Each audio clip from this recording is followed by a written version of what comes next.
भाग आहे पचन संस्था. काय? पचन संस्था.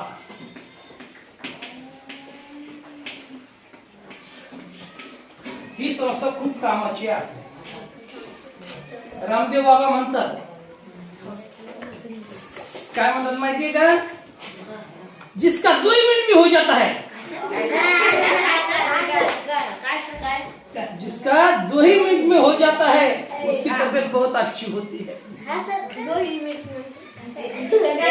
आणि आपल्या मराठी भाषेत, साध्या सोप्या भाषेत, ए भाऊ,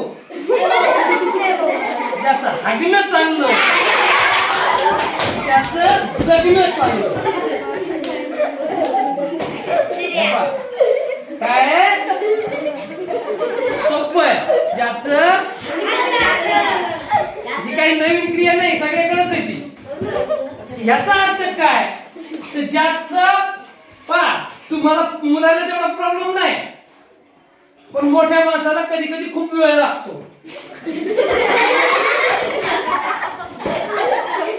कधी कधी मजा येते, तुम्ही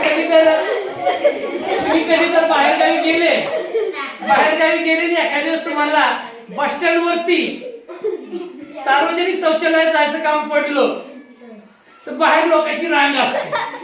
बाहेर लोकांची सार्वजनिक शौचालय माहिती आहे तुम्हाला, बस स्टँड वरती असतो. तिथं आतमध्ये एक जण गेलेला असतो आणि बाहेरचे रांगेत उभे असतात. बाहेरच्या मध्ये ही लवकर बाहेर कधी येते, हे असे म्हणजे धरून बसले दाबून, आणि आतल्याच काय वर ते बाहेरून आले आता निघणार लवकर. आतल्या मध्ये जरा दम धरणार, मी बी पैसे दिले.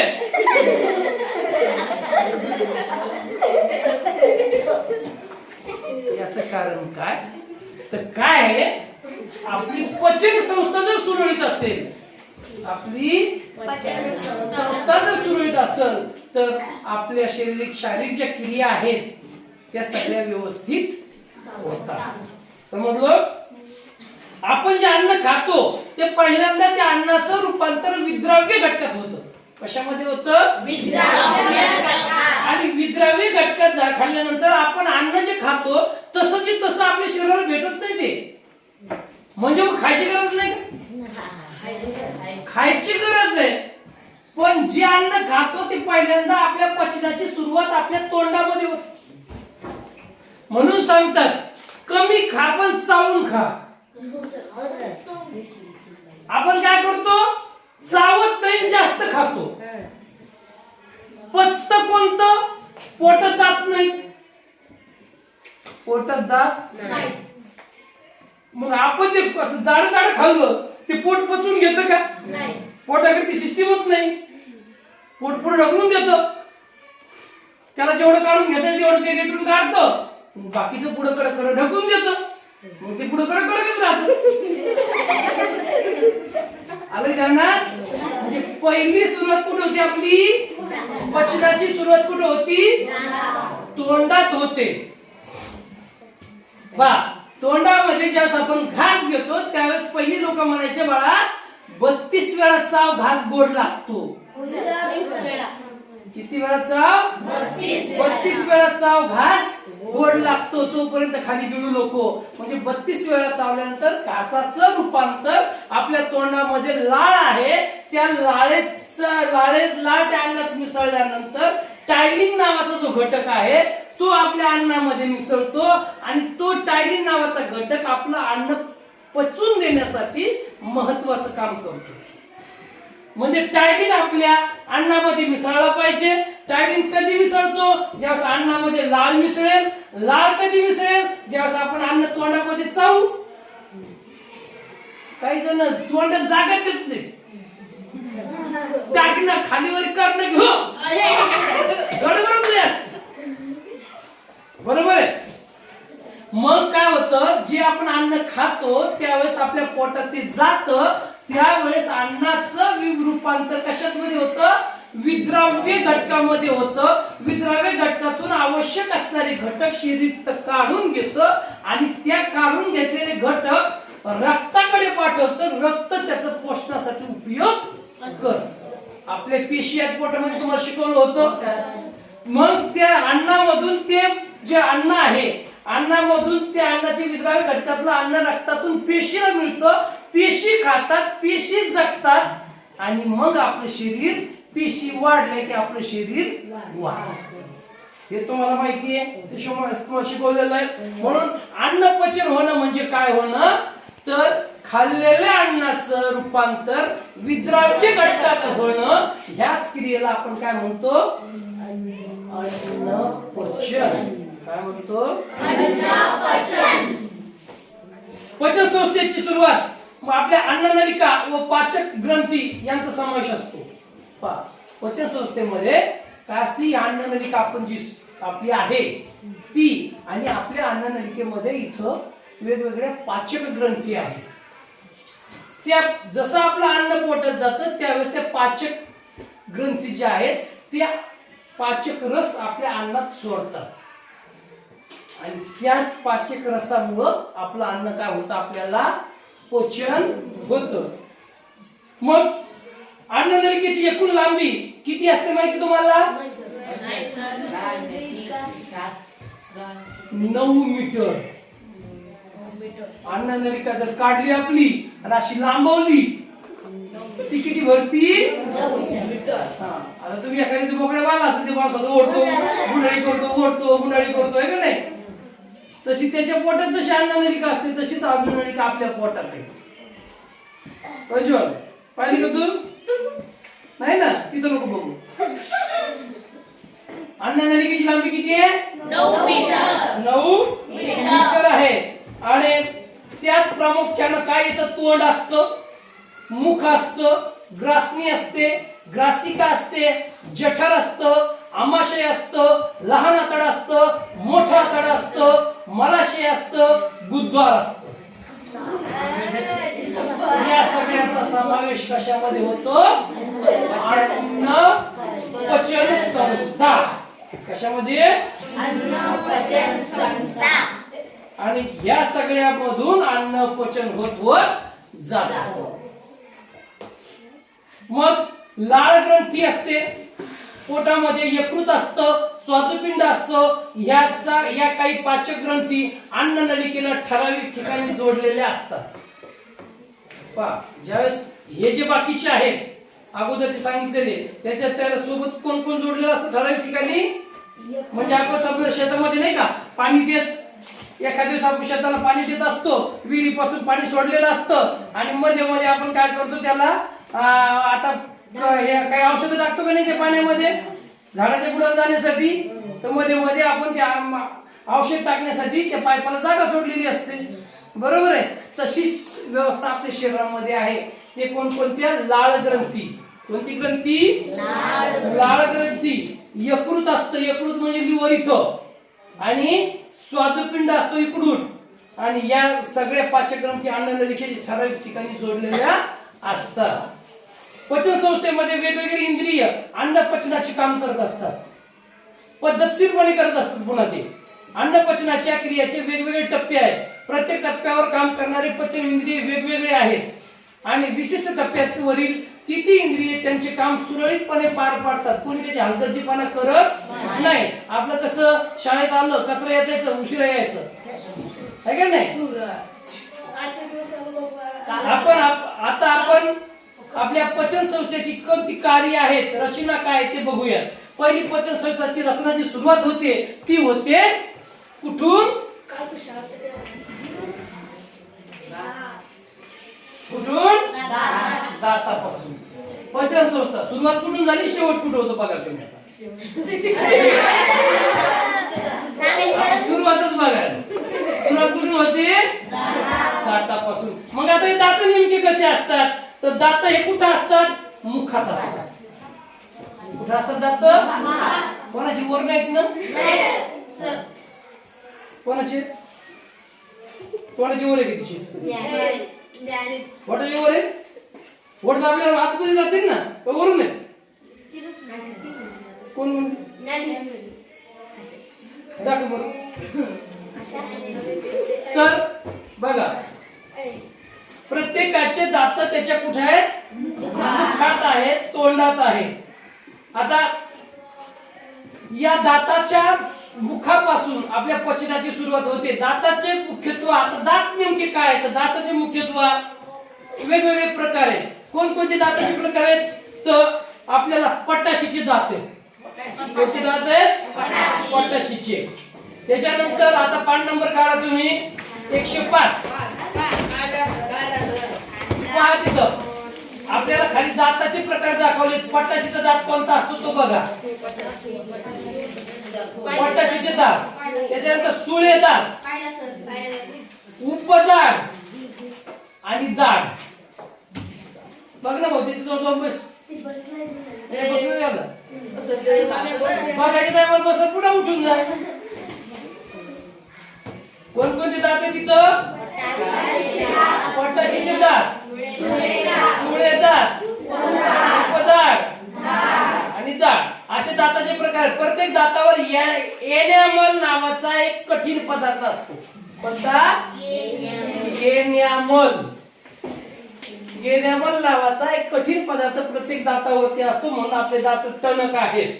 त्याचप्रमाणे आपले दातामध्ये एनॅमल नावाचं हे जे कॅल्शियमचा प्रकार आहे, कॅल्शियमच्या क्षारापासून बनलेला असतो.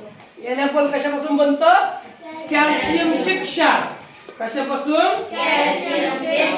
ह्याच्यापासून हे बनतं आणि ते आपल्या दातावरती असतं. लाळेमध्ये टायलिन नावाचा ग्रंथ मी तुम्हाला अगोदर सांगितला. काय असतं? टायलिन नावाचं अमायलेज असतं, विकर असतं आणि ह्याच्यामुळे स्टार्च म्हणजे पिष्टमय पदार्थ ह्याचं रूपांतर माल्टोज मध्ये होतं आणि माल्टोज ही एक प्रकारची शर्करा आहे आणि ती शर्करा आपल्या पोटामध्ये पचनाचं काम करते किंवा आपण खाल्लेलं जे आपण अन्न आहे हे विद्राव्य घटकात रूपांतर होऊन त्याचं शेवटी काय बनावं लागतं? माल्टोज. काय बनावं लागतं? माल्टोज. माल्टोज ही काय? एक शर्करा आहे. शर्करा म्हणजे साखर. माल्टोज ही साखर आहे, एक प्रकारची साखर आहे. ज्यावेळेस ती साखर तयार होते आपल्या शरीरात त्यावेळेस आपल्या तेवढी साखर आपल्या शरीरातून रक्त काढून घेतं, बाकीचं फेकून घेतं. कळलं का? म्हणजे आपल्या शरीरात सगळ्यात जास्त काय तयार झालं पाहिजे? माल्टोज तयार झालं पाहिजे. आता दाताचं तुम्हाला एका दाताचं वर्णन तिथं दाखवलंय पहा. एक जर दात असेल तर तो कसा असतो बघा. वरती जबडा आहे आपल्याला, जबड्यामध्ये वरून दात आहेत आणि खालून दात आहेत. बरोबर आहे?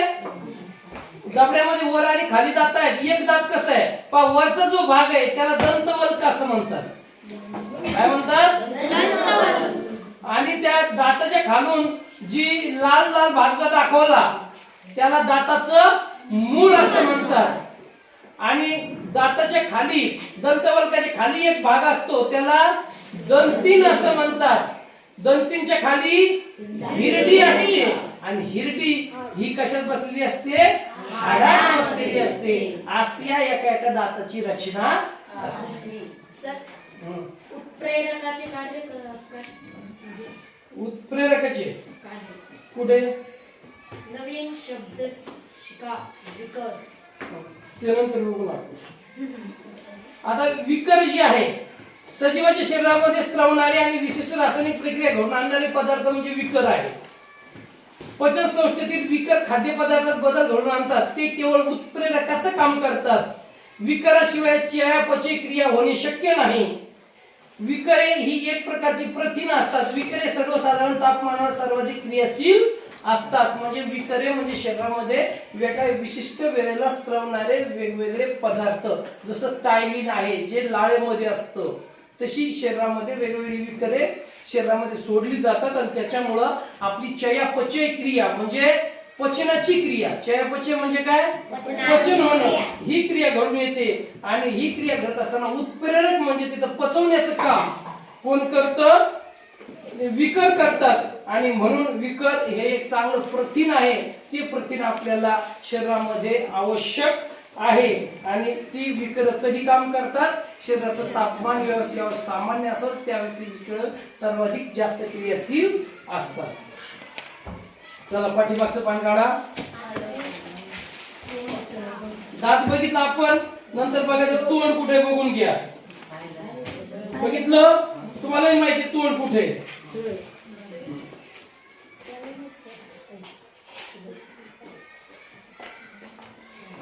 आता पुस्तक बंद केलं तरी चालतं.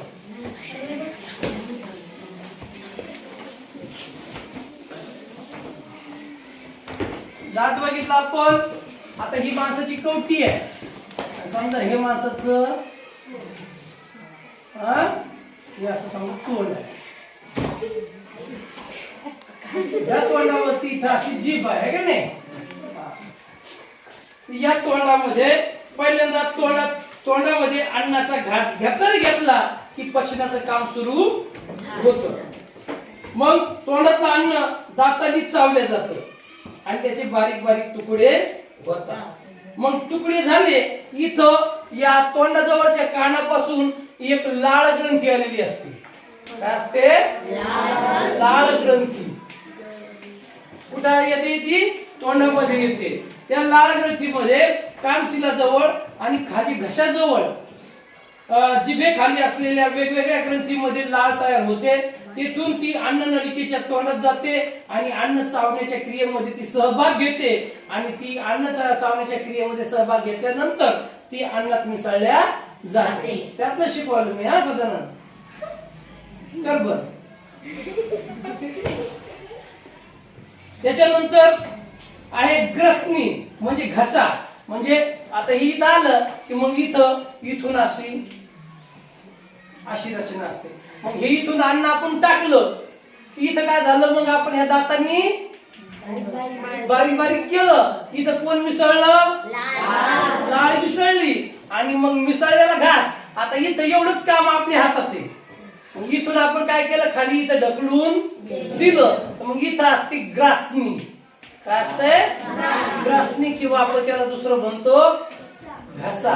जे आपण गिळून घेतो. गिळता एखाद्या वेळेस आपल्याला ठसका सुद्धा लागतो. ते काय असतं? तर अन्न नलिकेचे आणि श्वास नलिकेचे तोंड कुठं असते? घशात असते. पहा इथं नाक आहे आपलं. इथं नाक आहे. नाकातून जी हवा आहे ती कुठं आली? ग्रासनी मध्ये आली. ही इथं ग्रासनी आहे. इथून अन्न ग्रासनी मध्ये आलं. इथून हवा ग्रासनी मध्ये आली.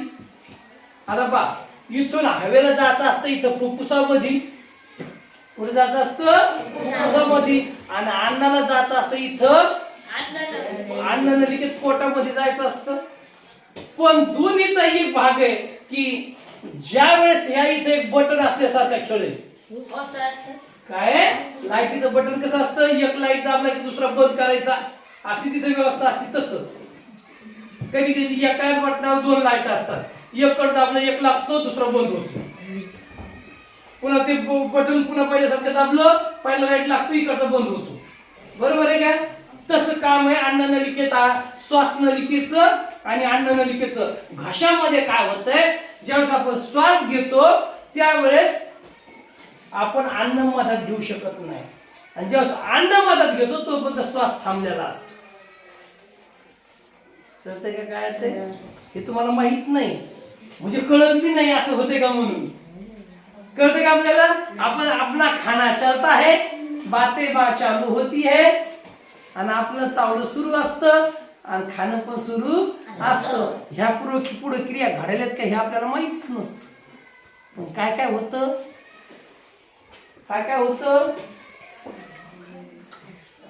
घास चावतो गळ्यात सोडून देतो. त्यावेळेस ज्यावेळेस घास खाली जात असतो त्यावेळेस श्वास थांबलेला असतो. श्वास म्हणतो थांब. कोणाला वाटते? ज्यावेळेस अन्न खाली येतं त्यावेळेस श्वास नलिकेची जी झडपी असते ती बंद होते. श्वास नलिकेची झडप बंद होते. अन्न खाली निघून जातं. कुठं? ग्रासिकामध्ये. कुठं? इथं ग्रासिका असते. ग्रासनी वेगळी आणि ग्रासिका वेगळी. गळ्याच्या खाली इथं ग्रासिका असते. अन्न कुठून जाते? गळ्यातून. कुठं? आपलं तोंडातून गळ्यात म्हणजे घशात. घशात गेलं घशात एक झडप असते. अन्न आलं तर श्वासाची झडप काय होते? बंद होते. आणि अन्न खाली कुठं जातं? ग्रासिकामध्ये जातं. अन्न खाली गेलं की पुन्हा ही श्वासाची झडप उघडते आणि अन्न नलिकेची बंद होते. अन्ननलिकेची बंद होते. इथून असा इकडे श्वास पुन्हा सुरू होतो. कळतंय का?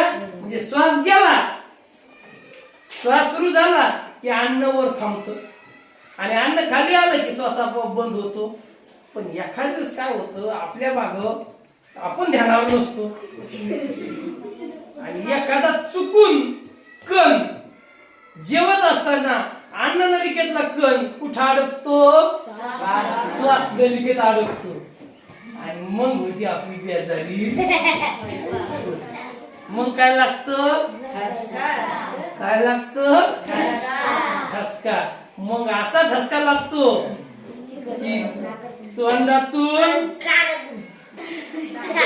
नाकातून, आपण ठसका देऊ देऊ बेजार होतो, नाकातून शबूड पण येतो, है का नाही? तरी ठसका सुरूच राहतो. आई म्हणते पाणी पी, पाणी पी. कोण पाणी पी? कारण त्या पाण्याच्या सोबत कदाचित तो अन्नाचा कण जो आहे तो अन्ननलिकेत चालला जाईल आणि श्वास व्यवस्थित सुरू होईल. कळतंय का? त्यासाठी आई म्हणते पाणी पी. समजलं? मग श्वास नलिकेचं आणि अन्ननलिकेचं तोंड कुठं असतं? ग्रासनीमध्ये असतं. आणि आता त्याच्या खाली ग्रासिका आहे. ग्रासिका ही नळी काय करते? घशापासूनचं अन्न कुठपर्यंत नेते? आता इथं पोट आहे आपलं, काय पोट आहे. या पोटामध्ये अन्न नलिका आहे. इथं जठर आहे. इथं काय आहे? हे जठर आहे. हे श्वास नलिकेतून खाली आलेलं अन्न, या ग्रासिकेतून खाली आलेलं अन्न जठरात पोहोचवण्याचं काम कोणाचं आहे? ग्रासिकाचं. बरोबर आहे? म्हणजे ग्रासिका काय करते? फक्त वरचं अन्न घेते आणि खाली जठराकडे पाठवून देते. तिच्यात बाकी काही होत नाही. मग जठरात काय होतं? तर पहा, जठरामध्ये गेलं. मग आता खाली आहे यकृत. कुठे आहे? यकृत. आणि आधी जठर पाहू आपण. जठरात गेलं अन्न तर अन्ननलिकेच्या मोठ्या पिशवी सारख्या भागाला जठर असं म्हणतात. अन्ननलिकेची एक मोठी पिशवी असते, तिला काय म्हणतात? जठर. काय म्हणतात तिला? जठर असं म्हणतात. जठरामध्ये जठर ग्रंथी असतात. जठरामध्ये काय असतात? जठर ग्रंथी. आणि त्याच्यामध्ये जो एक रस टाकते तो कोण टाकते? जठर. कशामध्ये रस टाकतो? अन्नामध्ये. कोण टाकतं? जठर. एक रस टाकतो त्याला म्हणतात जाठ. जाठरस. जाठर रस. काय म्हणतात त्याला? जाठर रस. जसं लाळ टायलिन टाकते, लाळ टायलिन टाकते, तसं आपल्या पोटामध्ये जठर असतं. त्या जठरामध्ये अन्न गेलं की तिथं कोणत्या ग्रंथी असतात? जठर ग्रंथी असतात. संतोष. आणि त्या जठर ग्रंथी एक रस त्या अन्नामध्ये टाकतात, त्याला म्हणतात जाठर रस. तो रस कुठे टाकतात बरं का? कुठे टाकतात? अन्नामध्ये. अन्नामध्ये टाकतात.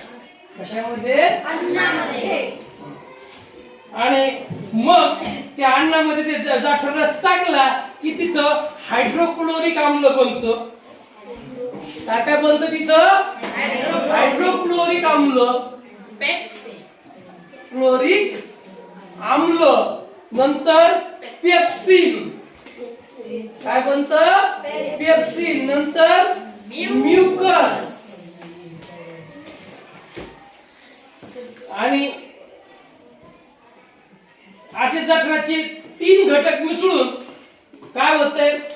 3 घटक तिथे मिसळतं आणि ते 3 घटक आपल्यामध्ये मिसळल्यामुळं सगळं जे पोटातलं अन्न आहे, जठरातलं अन्न आहे, याचा धर्म बदलतो. आणि कोणता धर्म होतो? तर तिथं आपलं सगळं जे अन्न आहे हे आम्लधर्मी बनतं.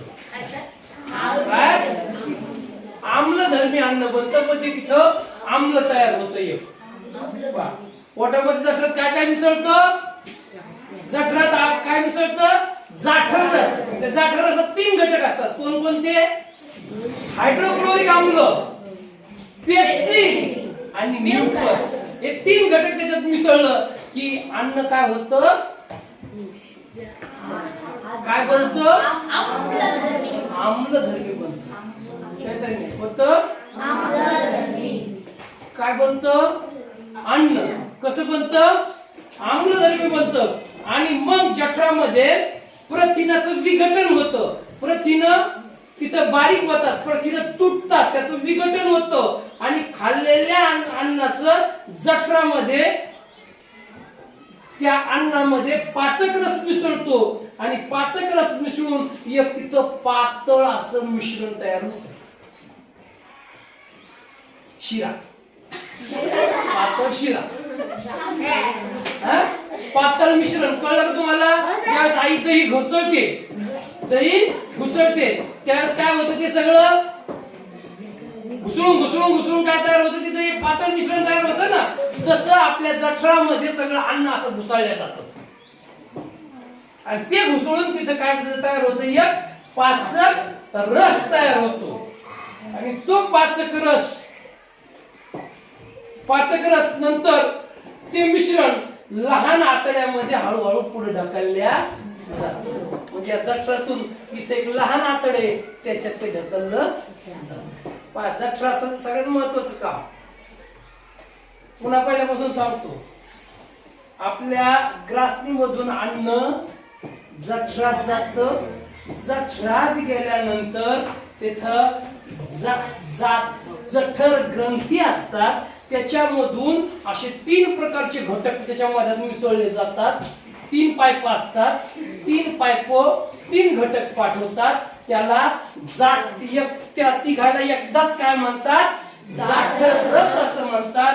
वास्तविक त्याच्यात तीन घटक कोणकोणते मिसळतात, हायड्रोक्लोरिक आम्ल, पेप्सिन आणि म्युकस हे तीन जाठर रस त्याच्यामध्ये मिसळले जातात अन्नामध्ये. आणि अन्न तिथं घुसळलं जातं. घुसळलं म्हणजे आई कशी रई लावते तसं तिथं रई लावल्या जाते आणि अन्न असं आपोआप घुसळलं जातं. घुसळल्यामुळं इथलं जे अन्न हे सगळं हे काय बनतं, आम्लधर्मी बनतं. म्हणजे आम्ल तयार होतं, एक पाचक रस तिथे तयार होतो. आणि तो पाचक रस काय होतो, एकदा तिथं तयार झाला की एक पातळ मिश्रण तयार होतं. आणि ते सगळं मिश्रण एकदा तयार झालं पाण्यासारखं, म्हणजे आपलं कढी सारखं झालं है का नाही, की ते सगळं मिश्रण एकात घुसलेलं मिश्रण एकदम पातळ बनतं. आणि हे पातळ कुठं ढकललं जातं, लहान आतड्या. कुठं, कळलं का? म्हणजे लहान आतड्यात जाईपर्यंत ते कडक राहत नाही. हे हायड्रोक्लोरिक आम्ल साधं नाही, ते कडक. तुम्ही वरून जरी कडक टाकलं, वरून जरी कडक टाकलं तरी ते हायड्रोक्लोरिक आम्ल इतकं शक्तिशाली आहे की तिथं त्या अन्नाचे तुकडे करतं बारीक बारीक घुसळून घुसळून. म्हणजे समजा एखादा आम्ल तुम्ही टाकले एखाद्या पदार्थात, त्याचं कसं जळतो तसं त्या हायड्रोक्लोरिक आम्ल तिथं जाळतो. कोणाला, अन्नाला. आणि एखाद वेळेस एखाद्याचं अन्न, त्या अन्नाला अन्नच एवढं असतं की ते हायड्रोक्लोरिक आम्ल तिथं घुसून बी फायदा होत नाही. त्यामुळे काय होतं, तिथं जळजळ व्हायला लागतं. तिथं जळजळ होती, ते अन्न मधात जठरात जातच नाही ना. ते हायड्रोक्लोरिक आम्ल जठरात जातच नाही. मग ते वर निघतं. वर निघल्यानंतर मग लोक म्हणतात मला काय झाली, ऍसिडिटी झाली. काय झाली, म्हणजे काय, माझं खाल्लेलं अन्न पचलंच नाही. मी जे खाल्लं ते पचलंच नाही, म्हणून मला ऍसिडिटी झाली. पचण्यासाठी काय करावं लागतं कुमार, सागर, काय करावं लागतं पचण्यासाठी? त्याच्यामध्ये हायड्रोक्लोरिक आम्ल मिसळावं लागतं आणि ते पचवावं लागतं. कळते का? डोक्यावरून चाललंय, डोक्यावरून चाललं ना. जात असेल तर आपण बंद करू.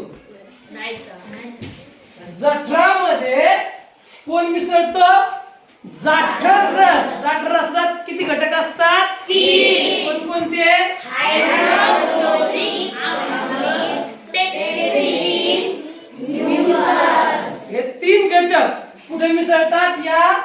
जठरामध्ये अन्नात मिसळतात, तिथं अन्न काय होतं? घुसळल्या जातं. त्याचं पण काय होतं? बारीक मिश्रण तयार होतं आणि ते मिश्रण कोणत्या धर्मी बनतं? आणि मग हे मिश्रण कुठे ढकललं जातं? लहान आतड्यात ढकललं जातं. आणि मग तिथंच शेजारी, लहान आतड्याच्या शेजारी इकडं एक हे असतं, त्याला म्हणतात यकृत. यकृत हे खूप महत्वाचा अवयव आहे. त्याला आपण काळीज सुद्धा म्हणतो. काळीज काय म्हणतो आपण त्याला? कलिजा. आहे का नाही? खूप महत्वाचा पार्ट आहे तो आपला. पहा, यकृत ही शरीरातील सर्वात मोठी ग्रंथी आहे. ती सुद्धा एक ग्रंथीच आहे.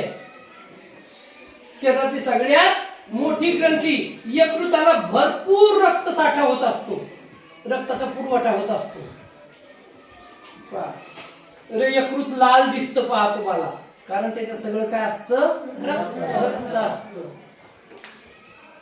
यकृतामध्ये भरपूर रक्त पुरवठा होत असतो. यकृताचं मुख्य कार्य काय?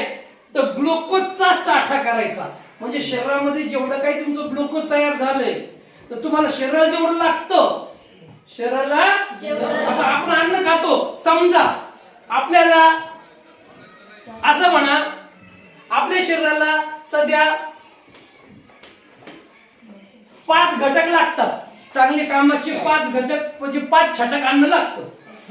5 छटक अन्न लागतं. 5 छटक म्हणजे एक पाव, आहे की नाही? एवढं अन्न लागतं. आणि ते अन्न आपण शरीर पचवतं आणि कुठे काय करतं? शरीरासाठी वापरतं. पण आपण खाताना किलोभर खातो ना. खाताना किती खातो? शिल्लक किती झालं आपल्या जवळ? 3 पावशे शिल्लक झालं. ते शिल्लक झालं मग ते फेकून देत नाही शरीर. शरीर काय करतं? ग्लुकोजच्या रूपामध्ये ते यकृताजवळ नेऊन ठेवून देत. काय करतं? शिल्लक असलेलं ग्लुकोज, शरीरात वापरायचं ग्लुकोज काय लागतंय? 2 मिनिटं. शरीरात असलेलं जे ग्लुकोज आहे, ते ग्लुकोज कशामध्ये?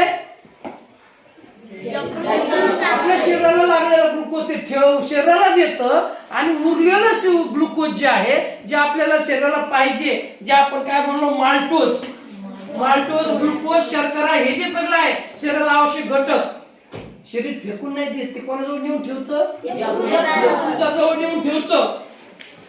यकृताच्या खालच्या बाजूला इथं पित्ताशय असतं. खालच्या बाजूला पित्ताशय असतं. त्या पित्तामध्ये पित्तरस साठवलेला असतो. पित्ताशयामध्ये पित्तरस असतो. अन्न जसं लहान आतड्यात येतं, या पहा इथं पित्तरस असतं. काय असतंय? पित्तरस. कोणाच्या खाली? यकृताच्या खाली. जसं का अन्न लहान आतड्यात आलो की हे पित्तरस कुठे मिसळतं जाऊन? लहान आतड्यात पित्तरस पित्त सोडतो. आपल्या पोटात असं उगत नाही आपलं काही तिच्या काही बनत. आपण खातो काय पडतंय काय? उगच बनतं का ते? हे सगळं होतंय पोटामध्ये. पोटामध्ये इथं अन्न लहान आतड्यात आलं की काय होतं? पित्तरस इथून पित्त सोडतं आणि ते कुठे मिसळतं जाऊन? लहान आतड्यात जाऊन पोहोचतं. लहान आतड्यात पोहोचलं की मग ते अन्न पचायला सुलभ करण्याचं काम कोण करतं? पित्तरस. स्निग्ध पदार्थ आपण खातो, त्याचं सुद्धा पचन करण्याचं काम. आता स्निग्ध पदार्थ आपण तेल खातो, तेल हे डायरेक्ट आपण पचवू शकत नाही. त्याला पचवण्यासाठी सोबत कोण लागतं? पित्त लागतं. आणि एखाद्या वेळेस आपण तेल जास्तीचं खातो, तळेव जास्तीचं खातो, तळलेलं जास्तीचं खातो आणि त्यावेळेस पित्त तर जेवढं यायचं तेवढंच येईल. पित्त जेवढं यायचं तेवढंच येईल. पण काय होतं? आपण तेल लय मोठं खाल्लेलं असतं आणि पुन्हा काय होतं? ज्यावेळेस आपण तेल जास्त खातो त्यावेळेस तेल पचवण्यासाठी जास्त पित्त यावं लागत असेल. आणि जास्त पित्त तिथं आलं की पोटामध्ये पित्त जास्त होतं आणि त्यावेळेस सुद्धा आपल्याला काय होते? आम्ली पित्त होते, ऍसिडिटी होते. म्हणून लोक काय सांगतात, ज्याला आम्ली पित्त आहे त्यानं तळलेलं खाऊ नये. समजलं? म्हणून या तेलाला स्निग्ध पदार्थाला कोण पचवतं? पित्तरस पचवतो. आणि आपला पित्तरस हे क्षाराचं बनलेलं असतं. पित्तरसात क्षार असतात आणि म्हणून ज्यावेळेस पित्त एखाद्याच बाहेर पडतं त्यावेळेस ते पिवळं दिसतं, ते क्षार बाहेर पडत असतात. थोडासा घटक राहिलाय. आता लहान आतडे. लहान आतडे ही जवळपास 6 मीटरची लांबी.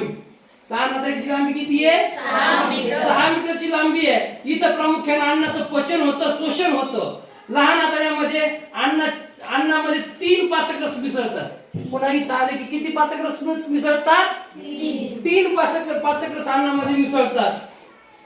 मिसळलेले पदार्थ अन्न पचनातून पोषक पदार्थ रक्तात शोषण्याचं काम लहान आतडे करतं. पहा आता इथं आलं, अन्न पचलं, 3 पाचक रस सोडले, पचलेलं अन्न रक्ताकडे पाठवायचं काम कोणतं करतं?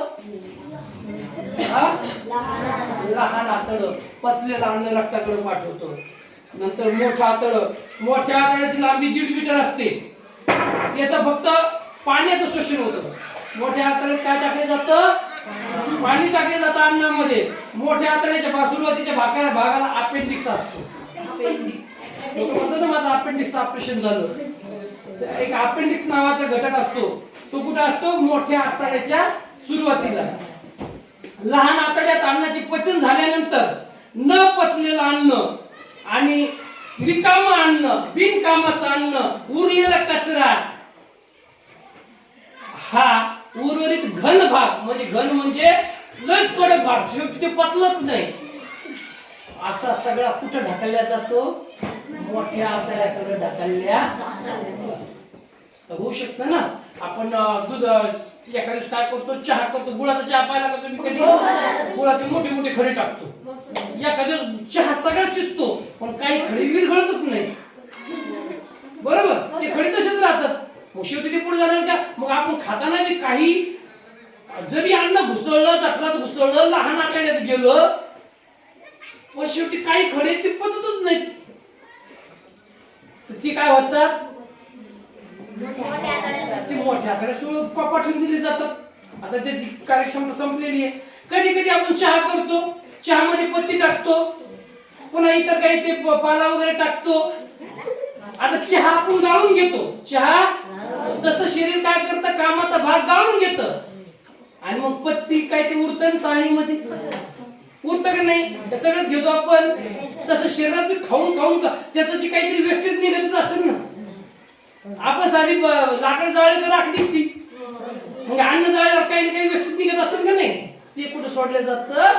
मोठ्या आतड्यात लहान आतडं पाठवून घेतो. चहा सारखं महत्वाचा भाग काढून घेतो आणि उरलेलं घन भाग, टाकाऊ कचरा सगळं कुठे पाठवून देतं? मोठ्या आतड्याकडे पाठवून देतो. आणि मोठ्या आतड्याच्या पचन क्रियानंतर आपल्याला पुढचं माहितीये, त्या भागाद्वारे आपण ते अन्न बाहेर टाकून देतो. अशा प्रकारे आपलं पाचन रस काम